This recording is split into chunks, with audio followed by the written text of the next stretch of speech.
This is my passion project. It's how tanks have evolved. So some tanks don't have. So the facts about tanks are: some tanks don't have turrets on them. Instead, they probably have a bigger gun than tanks with turrets. The largest tank was supposed to be approved by Adolf Hitler, but it never got made. Russia built a tank that had wings so it could be dropped from an airplane and land safely on the ground. The fastest tank ever recorded was the S-2000 Scorpion Peacekeeper that went 51.10 miles per hour. Probably the smallest tank ever built was the French Rollant Uchilny. So on to China's tanks.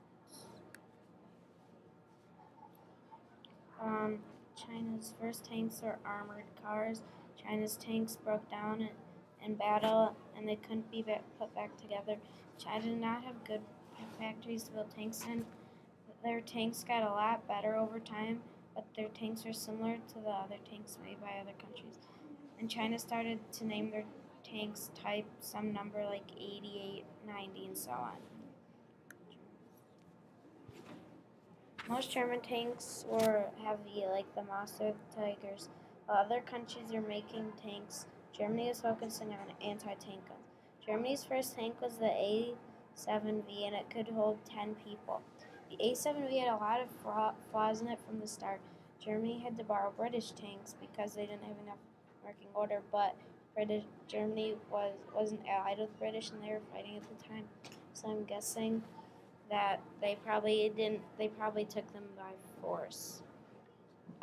When Adolf Hitler was put in power, he immediately began construction of new and better tanks.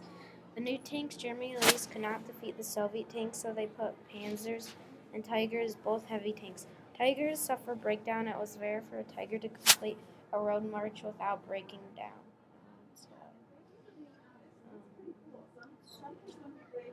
Poland's tank.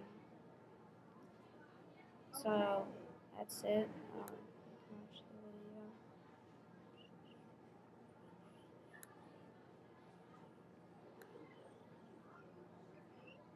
The PL-01 concept tank, developed by Obram, part of Poland Defence Holdings, with the cooperation of BAE Systems, was recently unveiled at the MSPO 2013 Defence Exhibition. The tank weighs 35 tons and is 7 meters long, 3.8 meters wide, and 2.8 meters high, and is operated by a crew of 3 people. Using adaptive technology, the hexagonal Peltier plates on the surface can adjust temperature to ambient levels, rendering the tank invisible to infrared sensors. The tank also features 350 degrees observation capability during the day and night. Comprised of a chassis with an unmanned turret with an auto-loading 105mm or 120mm caliber cannon, the PL-01 is intended to act as a fire support combat vehicle. According to Poland Defence Holdings, the PL-01 is expected to begin production in 2018 and be ready for export in 2022. Okay, so that's the video and more. So there's 3 different types of tanks,